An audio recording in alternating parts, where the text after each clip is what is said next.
Hello everyone, my name is Brian, but you can call me the Bugler, and today we're going to be talking about the Voidwalker subclass for the Warlock. The Voidwalker is making a return in Destiny 2, but its skill tree looks a little bit different than its Destiny 1 counterpart. Let's take a look. The skill tree that we have access to in the beta is called the Attunement of Chaos skill tree. It grants us Entropic Pull, hit an enemy with a melee ability to recharge a grenade. It behaves much like Energy Drain from Destiny 1. Chaos Accelerant, hold the left bumper to drain super energy and change your grenade's effectiveness. Bloom, which is just like its Destiny 1 counterpart, enemies killed by your Void abilities will explode. And Cataclysm, novabomb moves slower, tracks enemies, and shatters upon detonation. Firing your weapon at the novabomb will also detonate it early. We're going to be looking at Entropic Pull and Bloom first. Here I use Entropic Pull on a singular enemy to show its effect. Hitting an enemy with Entropic Pull grants the buff Insatiable. This increases the cooldown rate for the Voidwalker's grenades, amounting to about 1/4 of a charge granted over time. Here we'll see an example of Entropic Pull and Bloom used at the same time. I strike an enemy with Entropic Pull, which will grant me the Insatiable buff, and when he is killed, the effects of Bloom kick in. I do an initial damage amount of 651 to the target that I hit with Entropic Pull, and a maximum amount of 381 done to the closest enemy. This is the highest percentage that I've recorded with Bloom, at 59%. Keep in mind this is not the highest damage I've caused with Bloom, just the highest percent of initial damage. The next skill we're looking at is Chaos Accelerant. This allows you to overcharge a grenade by holding the left bumper in exchange for some super energy. To be honest, this was the most disappointing skill I've tested so far. The first grenade we'll be testing is the Vortex Grenade, which continuously damages enemies trapped inside it. The next one is the Accelerant Bolt, which releases Seekers after the initial grenade explosion that track enemies. Lastly is the Scatter Grenade, which splits into many small explosions. We'll be testing the Vortex Grenade on the Modular Mind. Even though he's a boss enemy and we do less damage to him per tick, we can guarantee that we'll hit him with each instance of damage, so we can count the ticks. Each tick does 227 damage to the Modular Mind, and he's stuck where he is during the duration of the Vortex Grenade. A normal enemy will try to move out of the Vortex to avoid further damage. Our initial damage is 453 with 12 ticks of 227 each. That leads to 3,177 total damage in this instance against the Modular Mind. We'll be moving on to the charged version now. If you look at the initial damage of the Vortex Grenade, you'll see exactly why I was so disappointed when I tested this. The initial damage is the same at 453. The only difference here, however, is the Vortex Grenade lasts longer. This leads us to a total of 15 ticks of damage at 227 each. Our total here is now 3,858. And things just keep getting more disappointing. When we move to the next grenades, you'll see how damage numbers don't change at all, and the only reason why you'd be doing more damage is just because the grenades become more consistent when they're charged. For example, Accelerant Bolt gains 2 additional Seekers, and the Scatter Grenade gains Tracking, similar to the Nothing Manacles from Destiny 1.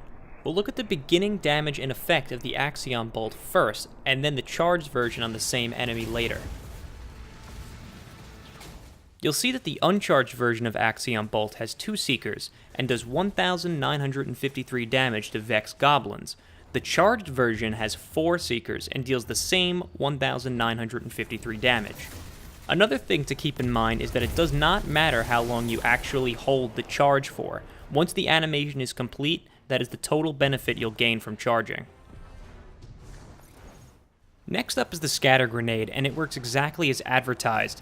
After the initial explosion, large grenades are released, which deal 152 damage per direct hit. Each explosion afterwards will be significantly smaller and deal less damage. The charged version makes the initial grenades behave like the Accelerant Bolts. They'll track enemies, but deal the same damage as the uncharged version, 152. So while this won't increase damage directly, it may increase damage by making the Scatter Grenade more reliable. I can see the merit, but I don't know if it's worth it considering how long it takes you to charge your super in Destiny 2. Now it's time for the best part. We're going to be talking about Cataclysm, but we can't compare it to the normal novabomb since we don't have access to that in the beta. Cataclysm grants tracking to your novabomb, so let's take a look at that first. We're going to look at 2 examples of some pretty mild tracking. You'll notice that the tracking doesn't kick in immediately, and that's because the Nova Bomb will track the enemy closest to its immediate trajectory. That stops the Nova Bomb from going straight down if there's an enemy underneath you and you're looking to shoot the Nova Bomb straight ahead. In the next example, you'll see a pretty extreme case of tracking. In this instance, I shoot my Nova Bomb just as the modular mine begins moving, so I can see how aggressively the Nova Bomb will track.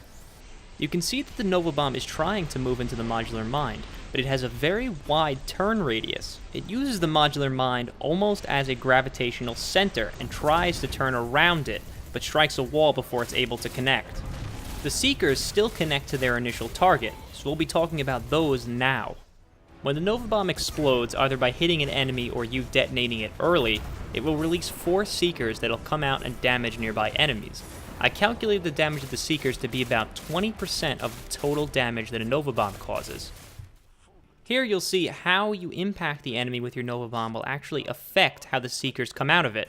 Here, because I struck the enemy at a strange angle, the Seekers came out directly into the air and exploded, damaging no enemies. We're going to take a look at just how aggressively the Seekers will track their enemy. In this example, I shoot the Nova Bomb straight up into the air and detonate it myself.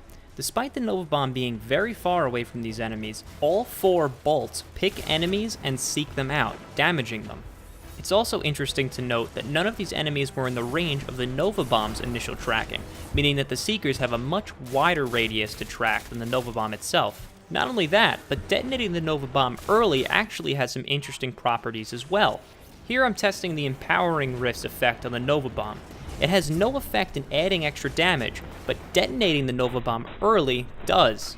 Not only did I see the highest single target damage of a Nova Bomb so far at 4,818, all 4 bolts were evenly spaced apart and able to seek targets individually, leading to a much higher overall damage output. This was a very pleasant surprise, and it was nice to see that detonating early had additional effects.